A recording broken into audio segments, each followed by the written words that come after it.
ഏതെങ്കിലും കാടിന് നടുവിൽ നിന്നോ മറ്റോ ആണ് അന്നയെ ആളുകൾ തിരഞ്ഞു കണ്ടുപിടിച്ച് തിരികെ വീട്ടിലെത്തിക്കുന്നത്. അന്നയുടെ സ്വഭാവത്തിലെ മാറ്റം അവളുടെ മാതാപിതാക്കളെ ദുഃഖത്തിലാഴ്ത്തി. അന്നയുടെ മൊബൈൽ ഫോണിൽ നിന്നുമുള്ള സന്ദേശങ്ങൾ വഴി കാര്യങ്ങൾ മനസ്സിലാക്കിയ അവളുടെ പപ്പ അവൾക്ക് ഫോൺ പിന്നീട് നൽകിയില്ല. എന്നാൽ അന്നയ്ക്ക് പുതിയ ഫോൺ വാങ്ങി നൽകാനും ആളുകളുണ്ടായിരുന്നു. തലയോട്ടിയിൽ ശേഖരിച്ച മൂത്രവും ആർത്തവ രക്തവും കന്യകമാരെയും ആടുമൊക്കെ ആവശ്യമുണ്ട് ഇവരുടെ ആഭിചാര ക്രിയകൾക്ക്. വിശുദ്ധ ഗ്രന്ഥത്തിലെ വരികൾ തലതിരിച്ചാണ് ഇക്കൂട്ടർ വായിക്കുക. ദൈവം എന്നിടത്ത് സാത്താൻ എന്നും നന്മ എന്നിടത്ത് തിന്മയുമെന്നവർ തിരുത്തി പറയാൻ തുടങ്ങി. മണിക്കൂറുകൾ നീളുന്ന ക്രിയകളാണവർക്ക്. ഒരിക്കൽ വന്നുപെടുന്നവർക്ക് തിരിച്ചുപോക്ക് അത്ര സാധ്യമല്ല. ദിവസങ്ങൾ കടന്നുപോയി. അന്നയ്ക്ക് അവളെ തന്നെ നിയന്ത്രിക്കാൻ കഴിയാതെയായി.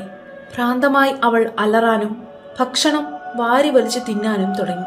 അങ്ങനെയിരിക്കെ ഒരിക്കൽ ആ ദിനം വന്നെത്തി.